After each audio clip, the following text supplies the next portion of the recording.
আল্লাহ তো আমার সবসময় আমার পাশে আছে জানো। আমি যখন হচ্ছে কোনো ব্যাপার নিয়ে অনেক বেশি কষ্ট পাই তখন আল্লাহ যেন কিভাবে ওইটার বিচার করে ফেলে, করে আমি আসলে ইনস্ট্যান্ট অনেক এগুলো হচ্ছে পেয়েছি। আমি আল্লাহর কাছে এতটুকু আর কি শুক্রিয়া লাখ লাখ যে আমি কিন্তু প্রপার নামাজ পড়ি না, মানে সবসময় আর কি নামাজ পড়ি না। আমার যখন আর কি মানে সবসময় পড়া হয় না আসলে, মানে এটা মিথ্যা কথা বলে লাভ নেই। আমি কিন্তু চাই যে সবসময় নামাজ পড়ার, কিন্তু কোনো না কোনো কারণে বা ব্যস্ততার কারণে মানে যেমনি হোক নামাজ পড়া হয় না সবসময়। তারপরও যে আল্লাহ আমাকে এত ভালোবাসে অনেক অনেক, তা আমি আল্লাহর কাছে এই জন্য অনেক অনেক কৃতজ্ঞ। মানে আল্লাহর কাছে আমি বলে বোঝাতে পারবো না যে আল্লাহ আমার সব কিছু থেকে কতটুকু হেল্প করে, আমাকে কতভাবে মানে বাঁচায় নিয়ে আসে। আমার আমার মনের কষ্টটা একমাত্র কেউ না বুঝলো, আল্লাহ বুঝে। আমি এই জিনিসটা না আমি অনেক দেখছি যে আমি আল্লাহর একটা পাপী বান্দা, তারপর হচ্ছে আল্লাহ আমাকে এত পরিমাণ ভালোবাসে অনেক।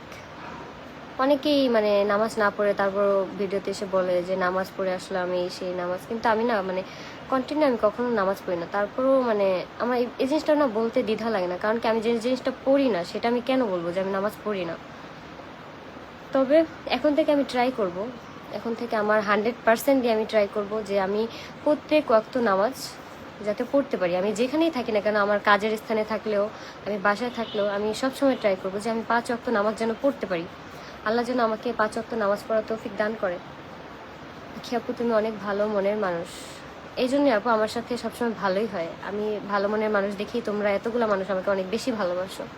তোমার উচিত আল্লাহর জন্য কিছু করা, আল্লাহকে খুশি করার জন্য নামাজ পড়া। হ্যাঁ আপু, আমার জন্য দোয়া করবেন যেন আমি 5 ওয়াক্ত নামাজ পড়ি, আমাকে যেন শয়তান কোনোভাবে বাধা না দেয় নামাজ পড়ার। কারণ নামাজ পড়ার ক্ষেত্রে দেখা যায় কি অনেক আলসামি তৈরি হয়, যে চিন্তা করি যে নামাজ পড়বো, কিন্তু একটা সময় দেখা যায় কি আলসামির কারণে পড়া হয় না, নামাজের রক্তটা চলে যায়। কিন্তু আমি এখন থেকে 100%, আমি তো বললাম যে আমার 100% দিয়ে আমি ট্রাই করবো যাতে আমি 5 ওয়াক্ত নামাজ পড়তে পারি। আয়েশ বাবাটা কেমন আছে? আলহামদুলিল্লাহ ভালো। আয়েশ বাবুটা কই? আয়েশ বাবুটা হচ্ছে এই 15 মিনিট হবে আয়েশ বাবুটা ঘুমাইছে। আপু আজকে আপনাকে অনেক বেশি কিউট লাগছে। আমি হচ্ছে আজকে ভরপুর ঘুমাইছি, যার কারণে হচ্ছে আমার ফেস টেস একদম গুলোমুলো হয়ে গেছে। আমি না ঘুমাইলেই মানে আমার না ঠিক মতো ঘুম না হইলে আমার অনেক শরীর খারাপ লাগে। এই জন্য আমি কালকে একদম রাতের মধ্যে 2টার দিকেই ফোন টোন রেখে একদম ভালো মতো ঘুমাইছি। সময় আমি হাসি খুশি, কারণ আমি হচ্ছে এখন আলহামদুলিল্লাহ অনেক ভালো আছি। তুমিও ওনার মতো তোমার বায়োতে নাম্বার লাগাও না কেন? প্রমোশনের জন্য আপু আমার দরকার নেই, তোমার জন্য সবসময় দোয়া। Thank you. আজ বাবা কেমন আছে আপনি? আলহামদুলিল্লাহ ভালো আছে। সবাইকে ফলো দিই, সবাই হচ্ছে আমার পেজটাতে ফলো দিও, বুঝছো? তোমরা হচ্ছে জানোই না অনেকে যে আমার একটা পেজ আছে, আমি আইডিতে বেশি অ্যাক্টিভ থাকি দেখে তোমরা হচ্ছে আমার পেজের ব্যাপারে কিচ্ছু জানো না। মানে এত কিছু একসাথে ইউজ করতে পারি না, আমার আসলে অনেক প্যারা লাগে। আমি মনে হয় যে ফেসে কোনো কিছু না ইউজ করাটাই বেটার, কিন্তু এখন আর কি নিজের প্রতি একটু মানে যত্ন নেই। 3,000 টাকা তো আয়েশের ডায়পারে কিনাও হবে না আপু, এখন যেটা দিতেছে সেটাই হচ্ছে মানে আমার জন্য অনেক হেল্প হবে।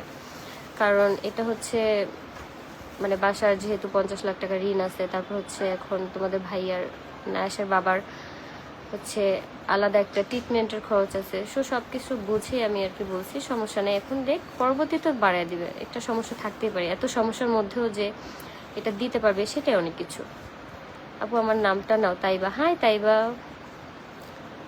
তুমি অনেক ভালো মানুষ, অনেক ভালো লাগে। রিয়া ইসলাম, থ্যাংক ইউ আপু, থ্যাংক ইউ। দোয়া করো আমার জন্য। কেমন আছো আপু? আলহামদুলিল্লাহ ভালো। হাই আপি। সুমাইয়া আহমেদ নূপুর, হ্যালো আপু।